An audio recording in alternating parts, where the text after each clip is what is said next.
د حبیب صلی الله علیه وسلم نوم یادېږي، د هغه سیرت بیانېږي، د هغه حالات بیانېږي، د هغه ځای څخه الله تعالی مرضونه پورته کوي. جزاکم الله تعالی خیر الجزاء. الله تعالی تاسو ته اجر درکړي. دا خونۍ ټولوي، دا ټولېدل یې هم سنت طریقه ده او کتابو لیکلي اخیستل یې هم ټولول یې هم. الله دې ته اجر ورکړي. دا د رسول الله صلی الله علیه وسلم د خوشحالۍ ورځ ده، د 12مې ورځ ده. خلیفه صاحب مبارک پر موږ باندې خولۍ وه.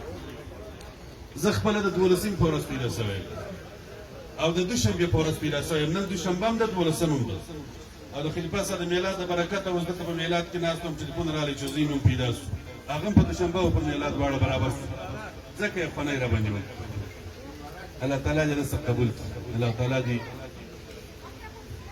خلیفه صاحب مبارک وایي زه به د 12مې په ورځ پیدا سوم. دا خپل یو برکت لري، دا ورځ خپل ځان ته شان لري.